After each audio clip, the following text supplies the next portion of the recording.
오늘 우리가 함께 상고할 말씀의 제목은 전도하는 자들이 받을 복, 이런 제목입니다. 한번 따라 하십시오. 전도하는 자들이 받을 복. 전도하는 자들이 받을 복. 오늘 본문에서는 복음을 위하여라는 말인데, 복음을 위하여라고 이렇게 기록되어 있는데 그게 전도한다는 얘기입니다. 우리 옆 사람과 서로 인사하면서 이렇게 서로에게 복을 빌어줍니다. 복음을 위하여 삶으로 100배 복을 받읍시다. 복음을 위하여 삶으로 100배 복을 받읍시다. 네, 복음을 위하여 사심으로 현세에서 100배, 내세에서는 모두 영생을 얻는 복이 모두에게 있으시기를 예수님 이름으로 축원합니다. 사람은 누구나 일을 하면서 삽니다. 저는 30살까지 농사 일했습니다. 농사 제가 기술적인 일도 잘합니다. 겨운기 가지고 밭도 잘 갈고요. 소 가지고도 밭을 갈 줄 압니다. 제가 이렇게 얘기를 하면 목사님이 어떻게 그런 일을 하나 그러는데, 전 사실 그 일뿐만 아니라 망치를 잡으면 목수처럼 일하고요, 고대를 잡으면 조적하는 쓰미처럼 제가 잘합니다. 그래서 시골에서 교회 질 적에도 제가 몸으로 때우는 것 참 많이 했습니다. 그러니까 30살까지는 농사에 전력했고요, 30살 이후부터는 복음을 위하여 살았습니다. 30살쯤 신학교 가서 지금까지 약 34년 이렇게 목회 열심히 하고 있습니다. 근데 예수님께서도 일하셨습니다. 30살 이전의 생애를 사생애, 개인적인 삶이라고 그러는데, 30살 이전에 예수님께서는 목수하셨어요. 그러니까 예수님이 아마추어 목수 아니고 뒷일하는 목수 아니고, 당시 사람들이 이 사람이 마리아의 아들 목수가 아니냐, 목수예요. 정말 기술을 갖춘, 제가 생각하건대 아주 뛰어난 목수가 아니었나 하는 생각이 듭니다. 목수는 나무를 가지고 집을 짓거나 가구를 만들고 하는 사람들이에요.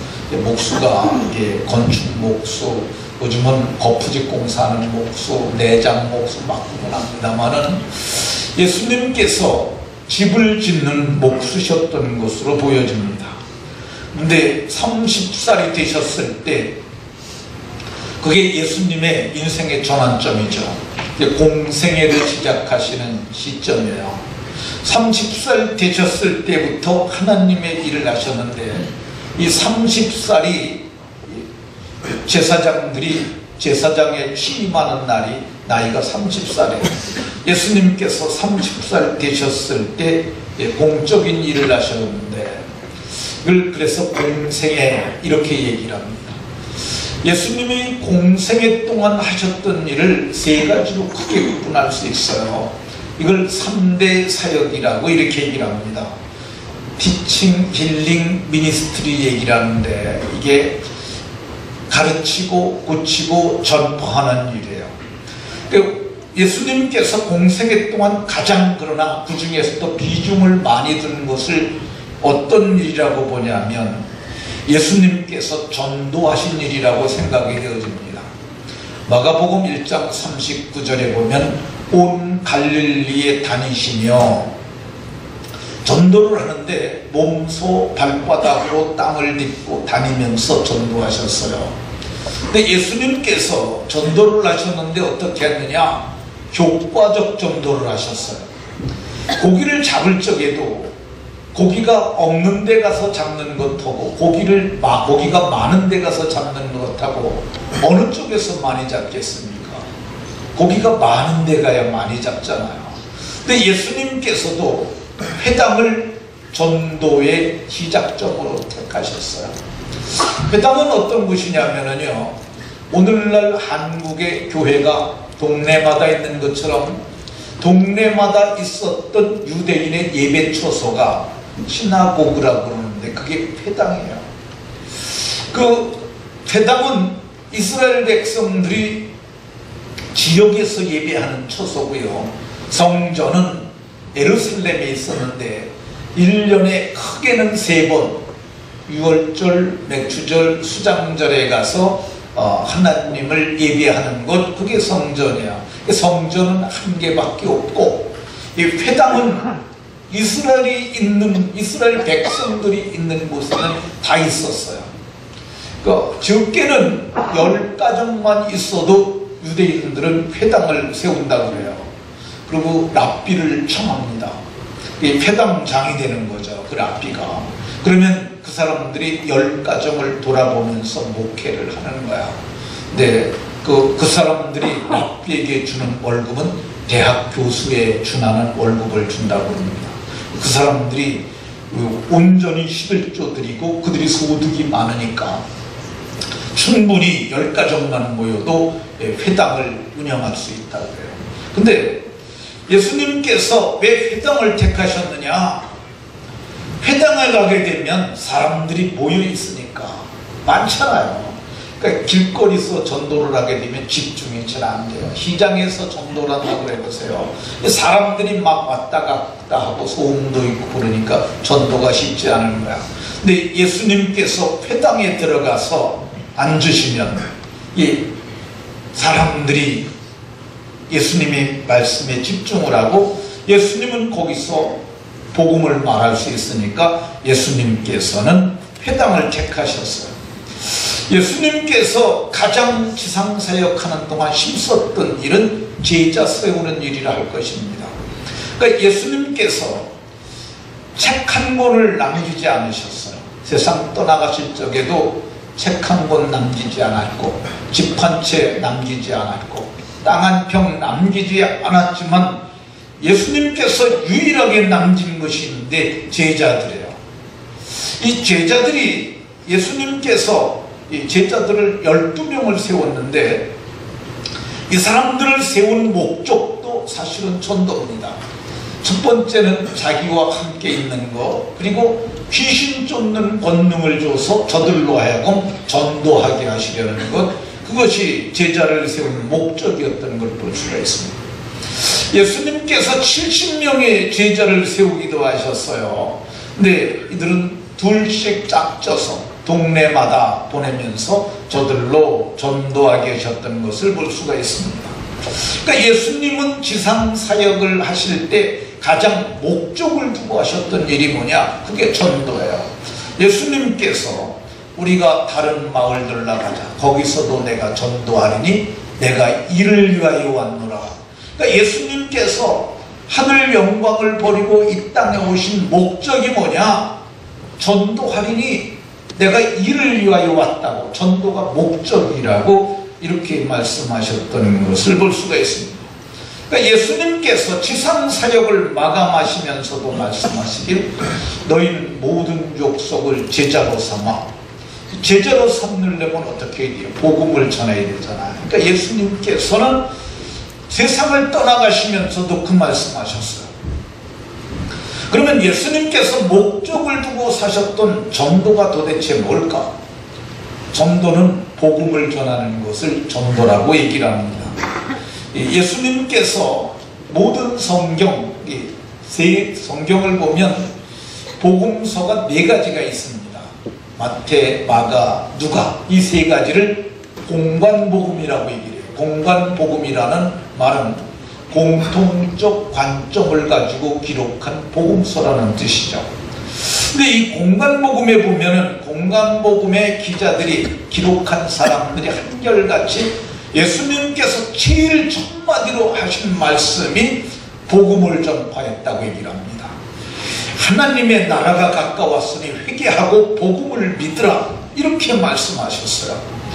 그러니까 예수님께서 시작할 때도 복음을 믿으라고 말씀하셨고, 그리고 오늘 본문 이제 사역을 넘겨주는 거, 이걸 위탁이라고 얘기를 합니다. 그걸 위임이라는 표현도 써요. 사역 위임. 위임식 한다고 그러잖아요. 교회가 그에게 교회를 맡기는 걸 위임이라고 하는데, 근데 예수님도 복음을 위임하셔요.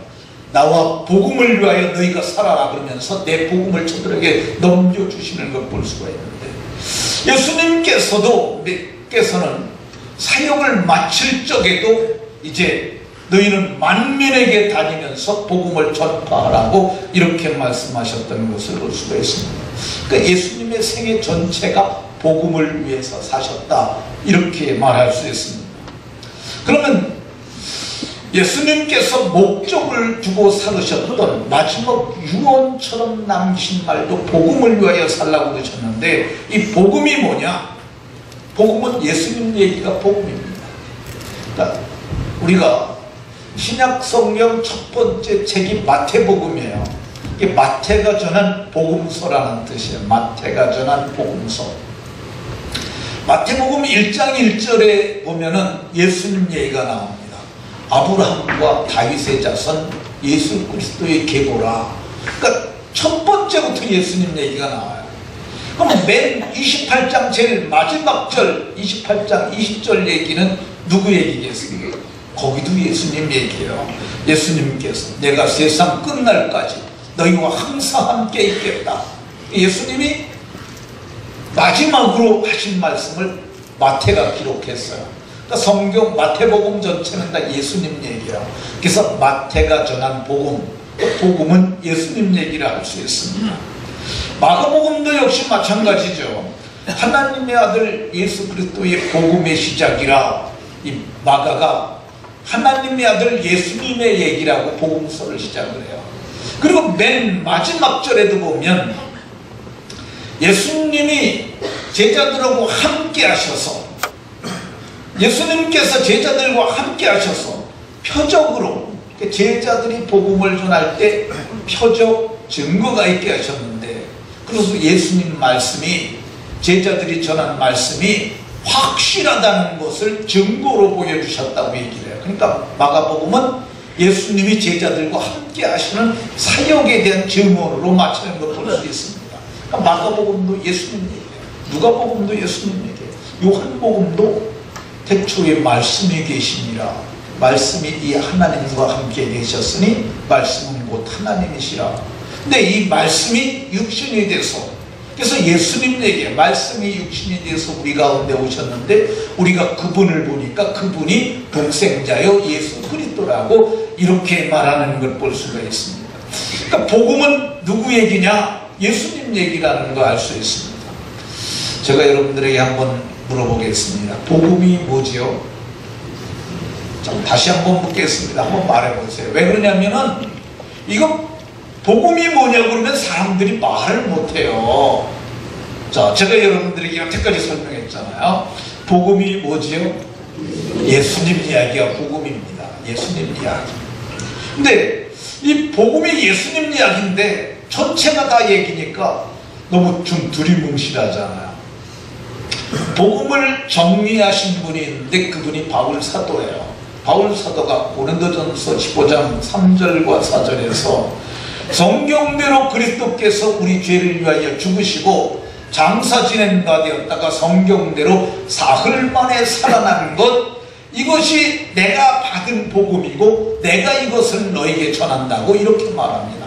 3절에서 내가 받은 것이고 그리고 내가 너에게 전한 것이라고. 복음을 바울 사도는 요약을 했는데, 이 성경대로 우리를 위하여 예수님이 죽으신 게 복음이고 성경대로 살아나신 것, 이것이 복음이라는 거예요.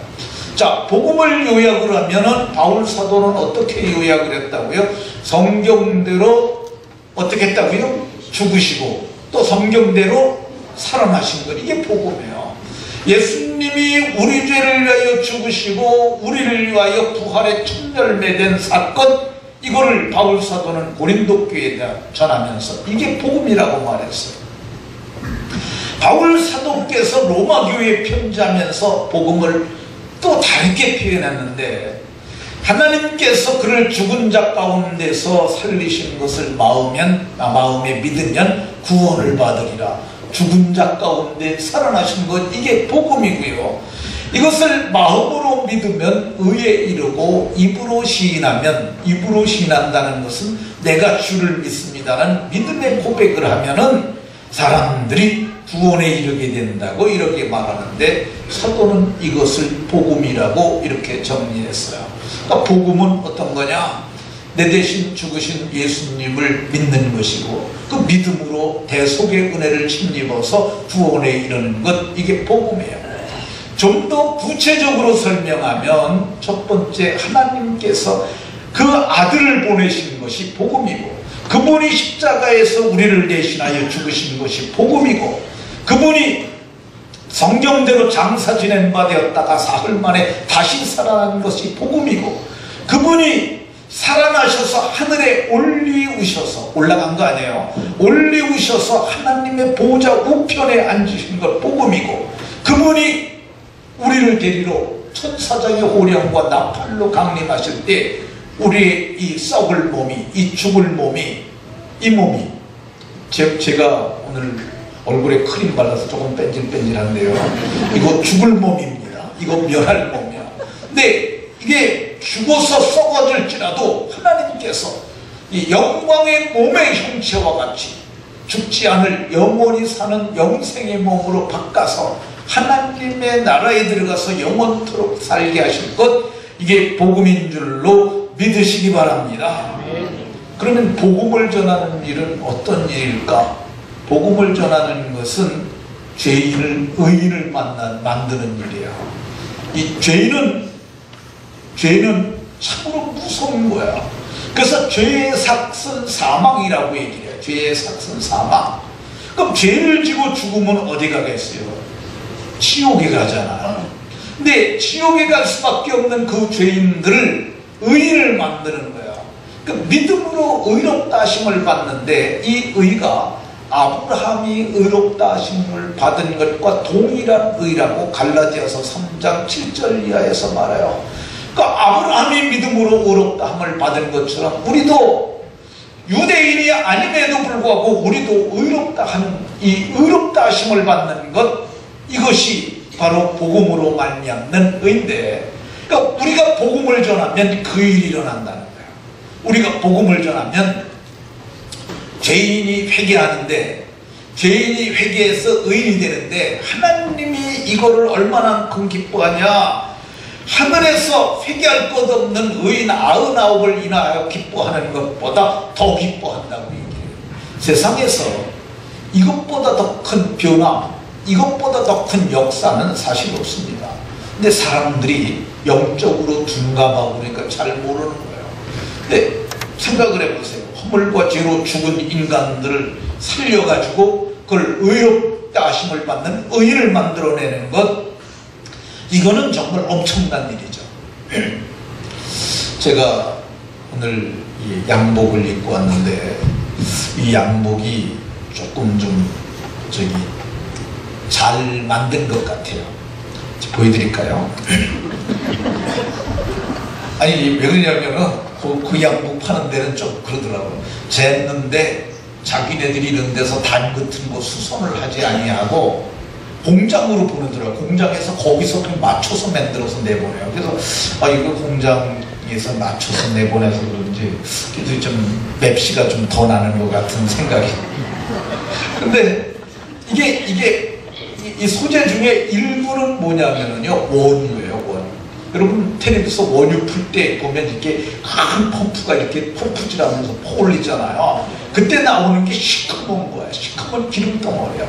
근데 그거를 시커먼 기름 덩어리를 정제를 해서 과정을 거치게 되면 그게 폴리에틸렌 필름도 되고 그것이 옷감도 되는 거야. 그 기름 덩어리를 자체 가지고는 아무것도 못해요. 근데 그걸 정제 과정을 거치면은 이런 옷감도 되는 거야. 그러니까 이게 부가가치가 크지 않습니까? 아니, 기름 그대로 해봐니까 지금 몇 푼이나 가요. 근데 이게 옷을 만들어 놓으면은 이게 50만원짜리도 되고 100만원짜리도 되는 거야.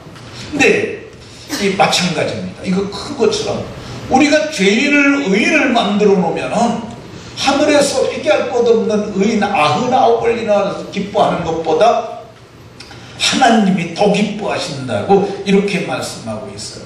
우리가 이 복음을 전한다는 것은 대단한 일입니다. 복음을 전하는 일을 어떻게 영적으로 표현하느냐면요, 마귀 자식을 하나님의 자식으로 바꾸는 사건이에요. 요한복음 8장 44절에 보면 예수님께서 유대인을 향해서 말하길 네 애비 마귀에게서 나서 마귀짓 한다고 말씀하셨어요. 근데 하나님을 모르는 사람들은 다 마귀짓 하는 거야.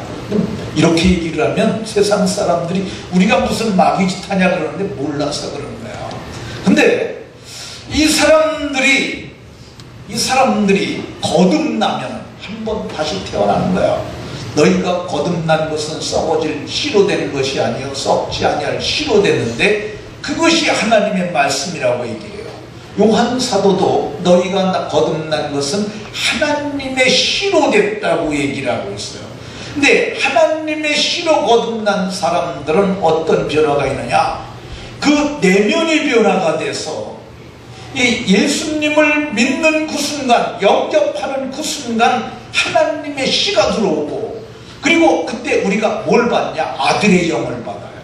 이 아들의 영이 양자의 영이라, 그래서 하나님을 아빠, 아버지라고 이렇게 말씀하는 거예요. 그러니까 이게 얼마나 하나님이 기뻐하실 일이고 좋은 일이에요. 우리가 집 잃어버린 자식 하나 찾아주면 그 부모가 얼마나 기뻐합니까? 어렸을 때 집을 나갔는데 이 자식을 잃어버려서 죽었는지 살았는지도 몰라요. 그런데 세월이 꽤 지나고 나서 어떻게 해가지고 그 아들을 누가 찾아줬어요. 그러면은 그 아들을 부둥켜 알면서 너 어디 가서 여태까지 어떻게 살았냐 그러면서 기뻐하고 즐거워하잖아요. 근데 성경은 뭐라 그러냐? 마귀 자식을 우리가 하나님의 자식으로만 자녀로 만들 수 있다는 거야.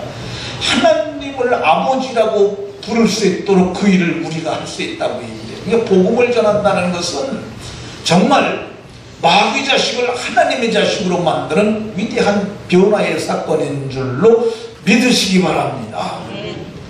복음을 전하는 게 어떤 일이냐? 우리가 죽는 그 순간, 죽음이라는 게 분리예요. 그러니까 이 에덴 동산에서도 하나님에게서 떨어져 나오는 게 그게 영적 죽음이었어요. 근데 우리가 죽잖아요. 그러니까 이제 죽으면 생각적으로는 호흡이 정지되고 뇌가 정지되고, 그러니까 심장과 뇌가 멈추면 정지가 되면 그걸 죽음이라고 그래요. 뇌만 멎으면 뇌사고, 심장이 멎으면 심장사라고 이렇게 얘기를 하는데, 죽는 그 순간 이 육체 속에서 영혼이 나옵니다. 하나님께서 육체와 영혼은 만드신 것이 달라요. 그 코에 생기를 불어넣으시니 사람이 생명이 되니라고 했는데, 영은 하나님께로부터 온 거고 육체는 땅의 흙으로부터 오는 거야.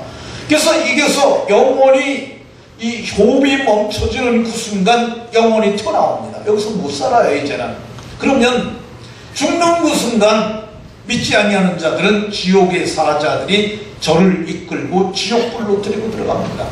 꺼지지 않는 불이라고 얘기를 하고, 그래서 요한계시록 21장 8절에 믿지 아니하는 자들이 불과 유황으로 타는 못에 참여하리니, 불과 유황이라고 그랬는데 이게 유황불이요. 유황이 순도 99%의 유황은 불을 붙이면은 요만큼 붙이면 그렇게까지는 안 올라가는데, 유황이 불이 붙게 되잖아요. 많이 쌓아놓고 뿌리면 불이 5000도까지 올라가는 게 순도 99%의 유황이라고 이렇게 말합니다.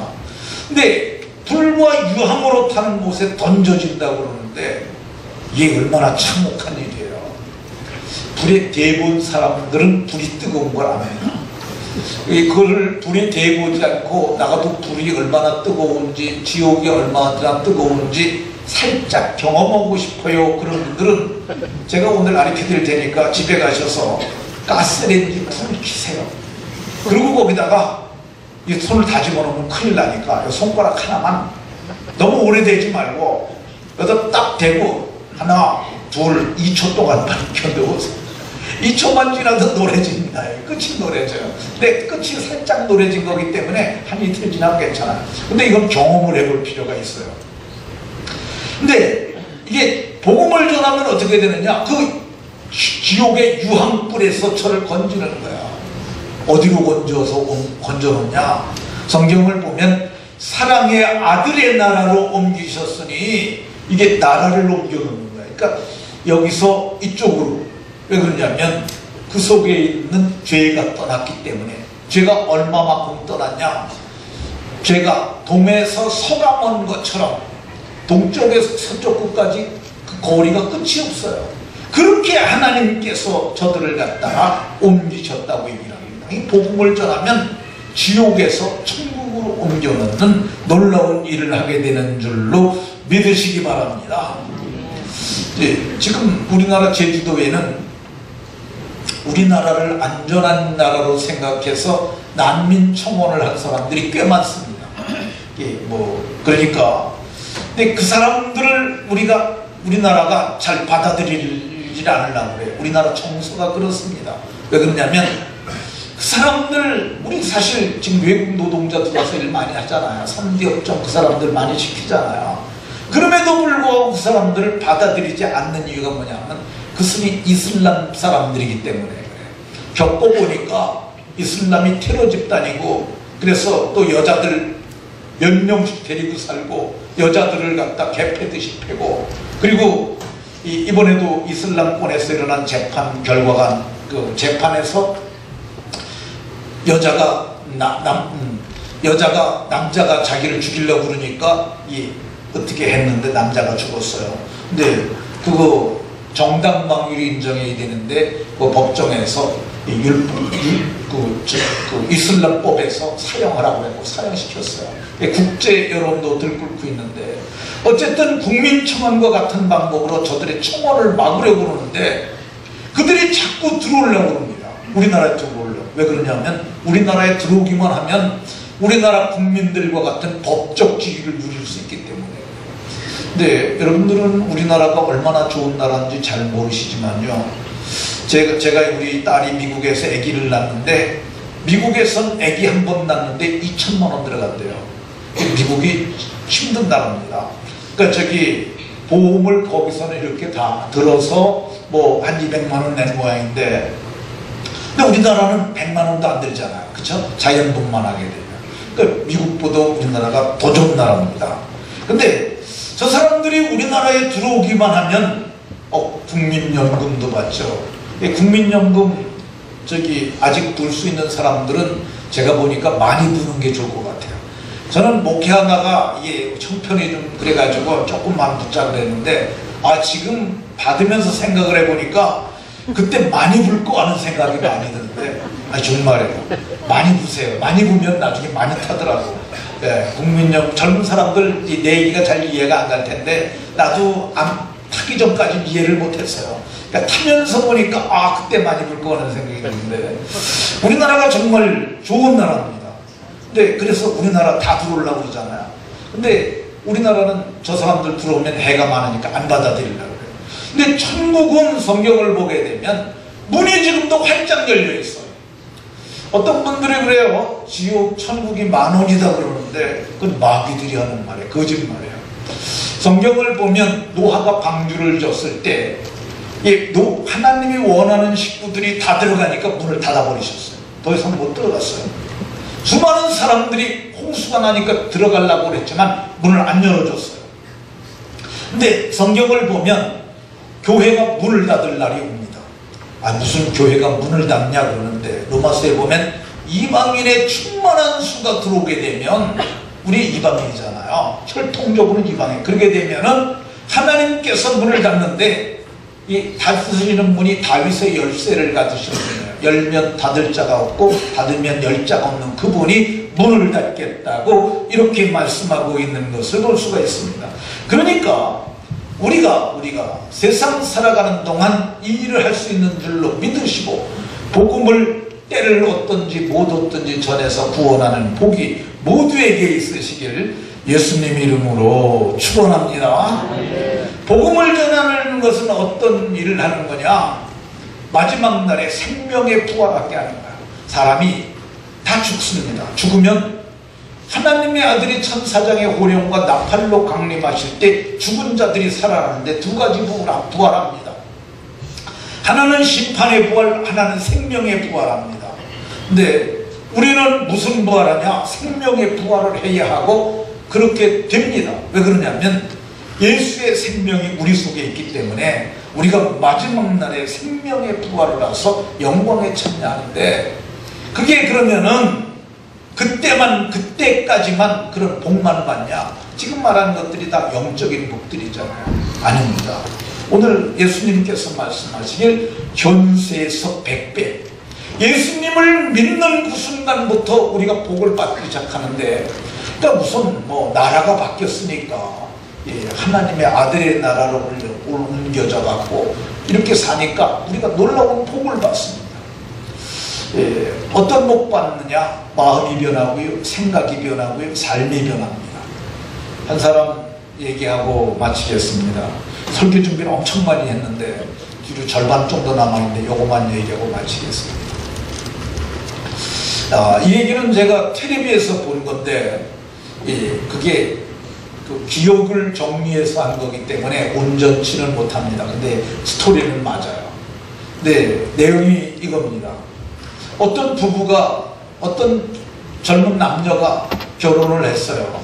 근데 결혼하면서 남편이 못된 짓을 하기 시작을 했는데, 그게 뭐냐면 술 먹고 와서 막말하는 거예요. 여성이 이 남성의 막말을 계속 들으면서 사는 거예요. 근데 이게 막말이 이 사람의 여성의 마음을 무너뜨립니다. 이 자존감을 무너뜨려요. 이게 심지어는 그 막말 때문에 자살하는 사람도 있어요. 근데 막말만 하던 그 남자가 세월이 지나가면서 이제 때리기 시작을 하는 거예요. 근데 폭행의 강도가 점점 세져요. 근데 여자가 어느 날 내가 이 남자하고 살다가는 죽겠다라는 생각을 듭니다. 그래서 편지 한 장 써놓고 집 떠나요. 나는 당신을 사랑해서 결혼을 했는데 당신은 나를 사람 취급하지 않고 막말을 했고, 그리고 나를 사람으로 대하지 않고 짐승으로 대하듯이 나를 패고, 해서 나는 도저히 당신하고 사는 것이 내 마음에 너무너무 서글프고 내가 짐승 같은 느낌이 들어서 난 더 이상 당신하고 살 수 없어서 떠난다고. 그러고서 편지 한 장 써놓고 떠났어요.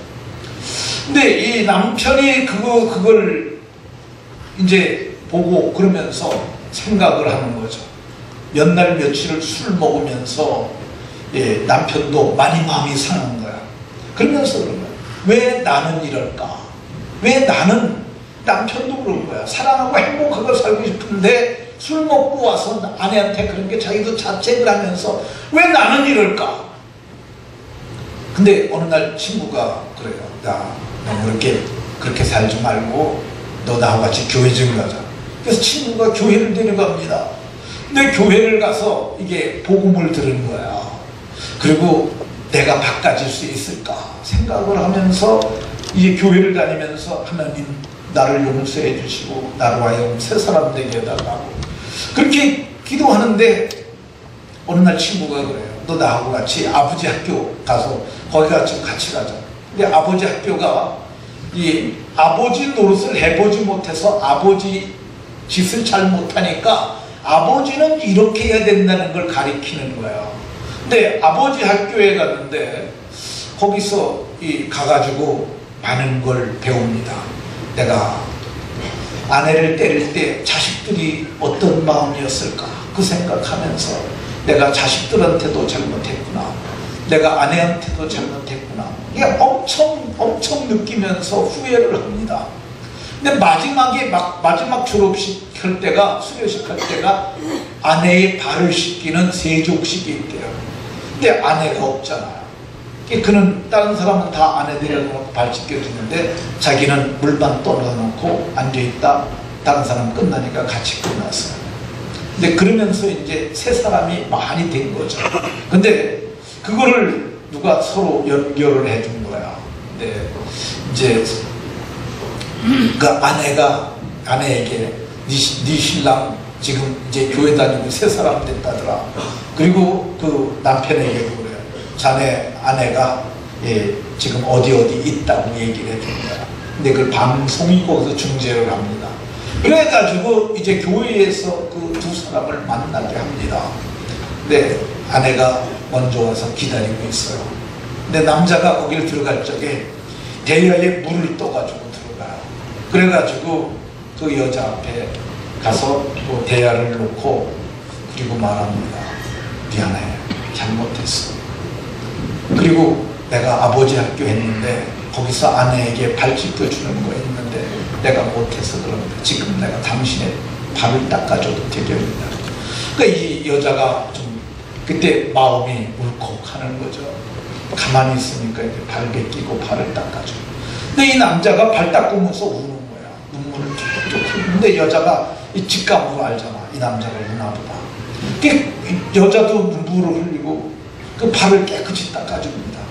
근데 여자가 발 다 닦을 때 좀 그 남편의 어깨를 만지면서 그만하라고. 근데 남편이 전에 안 하던 미안해 내가 잘못했어 용서해줘. 그 얘기를 들으면서 여자가 남편을 이렇게 부둥켜 안습니다. 남편도 그를 끌어안습니다. 한 번도 미안하다고 안 했던 남편이 무릎 꿇고 용서를 구하니까 부부가 서로 끌어안고 한참을 봅니다.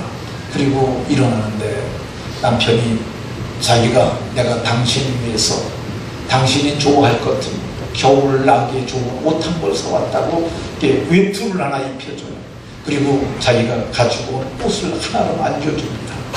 그러면서 이제 그게 종료돼서 이렇게 둘이서 나가는데 그 진행하는 사람이 진행자가 묻습니다. 잠깐만요. 남편을 받아들이는 겁니까? 그랬더니 그 여자가 뭐라고 그러냐면 두고 볼 거예요. 그러니까 왜 그러냐면 옛날에도 뭐 그런 뭐가 있었는지 두고 보겠다고 얘기를 하는데 제가 생각하건대 잘 될 것 같은 생각이 듭니다. 왜 그러냐면은 이 그리스도의 사랑이 있기 때문에 새 사람이 됐기 때문에 이 복음을 전하고 복음을 믿으면은 가정이 회복되고 삶이 행복해지는 역사가 있는 줄로 믿으시기 바랍니다. 그러면 이렇게 좋은 일하는 전도하는 사람들에게 하나님께서 복 주시는데 어떤 복 주실까? 전도하는 자들은 아주 고급 일을 하는 복을 주십니다. 복을. 일 중에서 최고 일을 주세요. 지금 그 문재인 정부가 공정한 정부를 주장했는데 지금 고용 세습의 문제가 문제되고 있어요.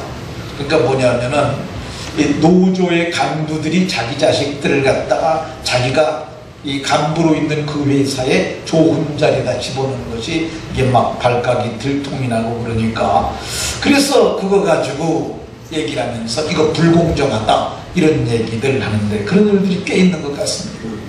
뭐 사실 노조 간부도 자기 자식 좋은 일자리 넣어주고 싶은 마음이 있지 않았겠어요.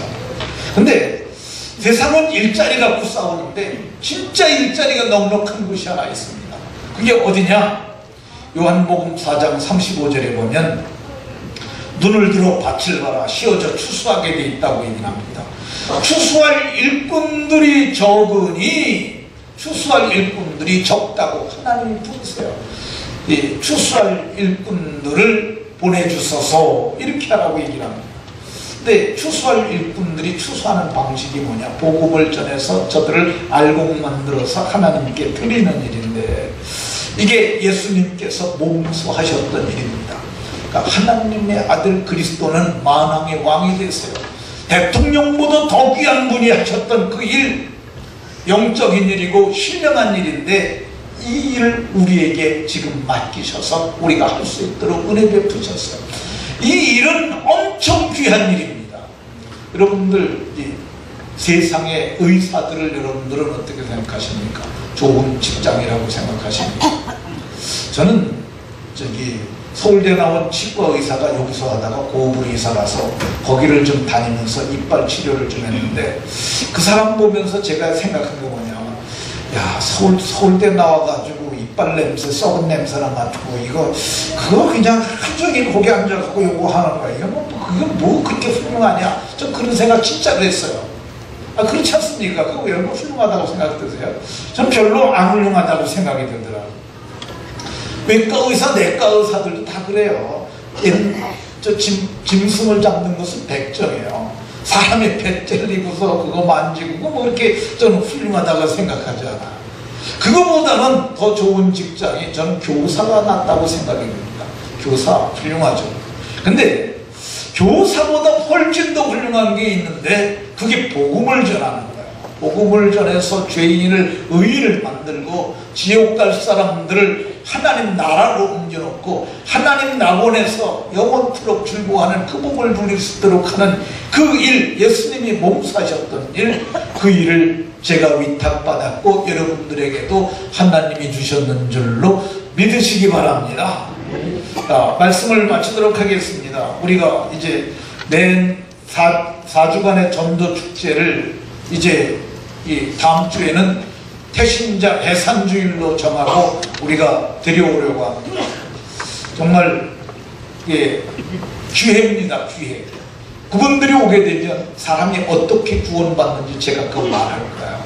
그러니까 여러분들 그냥 데리고 오세요. 한 명씩 이렇게 데리고 오세요. 이따 오후에 말할 건데 요거 하나만, 시간이 조금 지나긴 했는데 하나만 더 말하겠습니다. 송하성 교수라는 사람이 있습니다. 이분이 인천광역시장을 지낸 송영길 의원의 장형이에요. 제일 큰 형. 이 사람이 고등학교 1학년 때 예수님 만납니다. 그리고 그 사람이 광주 상고 다녔어요. 광주 상고. 자기 꿈이 뭐였냐면은, 자기는 은행원 돼가지고 그 아버지도 좀 편하게 좀 해드리고 동생들 교육, 그게 꿈이었어요. 근데 고등학교 1학년 때 예수님 만나고 그 사람이 변해됩니다. 그래서 그 사람이 광주 상고에서 202등 했었는데 그 사람이 1년 반 만에 수석을 해요. 그리고 이제 나중에 오후 예배 때 얘기할 거예요. 그래가지고 이분이 경제기원회에 들어가는데, 그분이 말로 그래요. 경제기원회 갔더니 자기가 제일 핫발이더래요. 거기 이따가 또 말씀드릴 건데 결론만 얘기를 하면, 거기 중에서 성골에 해당되는 사람이 있더래요. 거룩한 뼈다귀가 성골인데, 이게 집안이 좋은, 경기고등학교 나오고 서울대 나오고 그리고 경제기업원에 수석으로 합격한 사람이 자기와 같이 근무했는데, 자기는 늘 주눅 들어 있었던 거죠. 근데 어느 날 같은 차를 타고 가다가 얘기를 했대요. 그 경제기업원에서 수석으로 입학한 그분에게, 자기는 광주 상고 출신이 성균관대학 나온 사람이 얘기를 한 거야. 한번 교회 가보실 생각 없냐고 그랬더니 그 사람이 언제요? 그래서 날짜를 알려줬다는 거예요. 그 날쯤 나오시라고. 그랬더니 알았다고. 그 사람이 나왔다는 거예요. 그 사람이 보통 머리가 좋은 사람이 아니잖아요. 그러니까 나와가지고 그 다음 주에는 아내를 데리고 오더니 그 다음 주에는 자식들 데리고 오더니 그 집안이 온전히 구원을 받았다는 거예요. 근데 나중에 왜 그렇게 믿게 됐느냐, 그 얘기를 물어봤는데 그 얘기는 오후 시간에 말하겠습니다. 기도하겠습니다.